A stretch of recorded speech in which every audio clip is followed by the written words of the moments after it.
This is Jeff Timberell, Director of the Southwest Florida Real Estate Investment Association, here to talk about real-world real estate investing Part 1. This is going to be the first video in a longer series of videos. This mirrors presentations we have been doing in the Southwest Florida REIA for the last 3 months. Disclosure, we're sharing our own experiences and knowledge with you. Please do your own due diligence before utilizing anything here. This is not to be construed as investment advice, and you should seek competent counsel before trying this at home. In the past 3 years, we've assisted and advised and had ownership interests in several private equity entities that employed over $14 million in capital in the Florida market, which gave us not only unique insight as to the amount of business we've done, it also gave us some great insight into how institutionalized investors employ capital. Number one, the key to being successful is to understand what you're there to do. In my opinion, this is the most important thing. There's so many people running around the world. There's a lot of people wanting to run around and try and do real estate investing.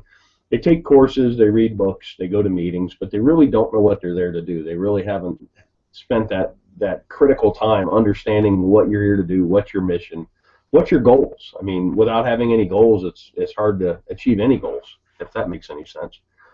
From our experience, the clearer the plan you have, you will be able to operate with a margin of safety. And that's the key word in this business, a margin of safety, because the ones that survive, last, and grow true wealth are the ones that don't make mistakes or make mistakes that you can recover from. Investing in real estate. Investment is the purchase of an asset or an item with the hope that it will generate income or appreciate in the future and be sold at a higher price. Key word, the future, for investing. So what does that mean? The act of committing capital to an endeavor with the expectation of obtaining an additional income and or profit. That's what investing is. Something I've learned over the years is kind of like a narrative. It's a why in the road when you're talking to somebody that's in real estate. Are they a trader or are they an investor? Investors buy and hold. They get a return from the assets they own. Traders wholesale. Traders fix and flip. Nothing wrong with it. I do it. I've done it in the past. I'm trying to do it again today. I'm doing a marketing campaign as we speak, looking for contracts to wholesale. With that said, it's two different narratives and even two different valuation processes, investor versus trader. You need to recognize the difference between the two. Basic questions for an investor: how much capital are you employing? What's your desired rate of return? When are you going to need this capital back? And then what's your risk tolerance? Those 4 questions are how you determine what you're there to do.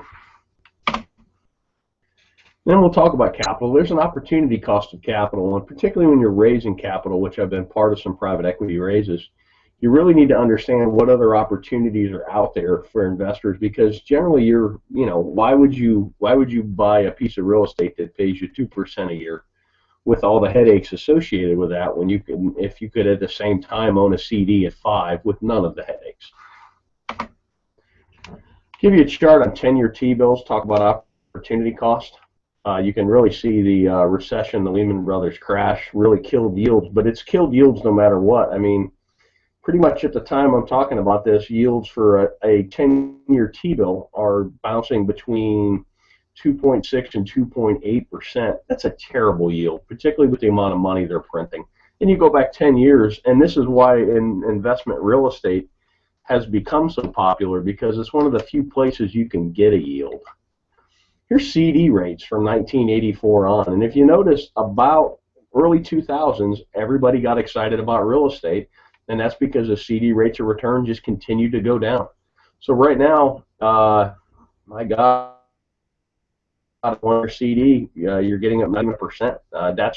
That makes real estate attractive, and that's something to watch as well.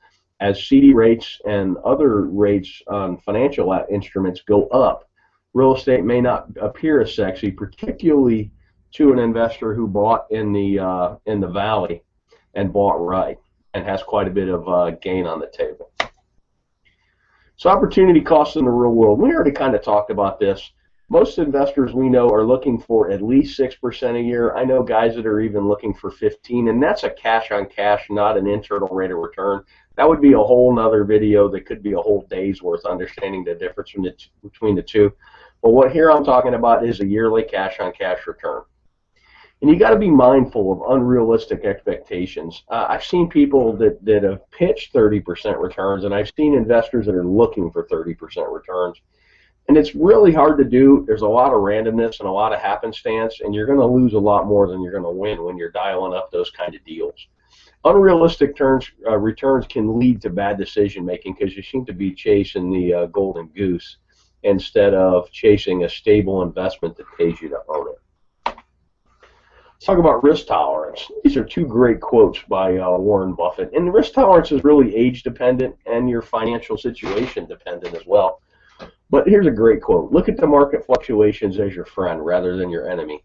Profit from folly rather than participate in it. And that's most real estate investors. You're supposed to be a contrarian. I kind of put the world in, you're either a salmon or you're a lemming. You're either running with the crowd or you're running against the crowd. And here's another great one. The main danger is that the timid or beginning investor will enter the market at a time of extreme exuberance and then become disillusioned when the paper losses occur. The key is to not panic and do math-based risk assessments and then math-based evaluations and then sit down and decide what you're doing. You could have bought a home in Cape Coral, Florida at the height of the market at 320 and paid cash, held it all the way through the crash, and still got a better rate of return than CDs, and it's a terrible investment because your basis is so high. Or if you trade it out, you would literally be losing money. But it's sad but you actually would have outperformed the CD, and that's kind of a interesting thing. We did some case studies of people that had bought at the top and had they held and if they had mortgages, and I think that video is on our YouTube channel as well. Thanks for watching. You can always check out our website at swflreia.com. There should be a link at the bottom of this video. If you're on our website, put yourself on our mailing list. We send out a lot of foreclosure information. We send out our meeting notices, and we also from time to time send out information like this.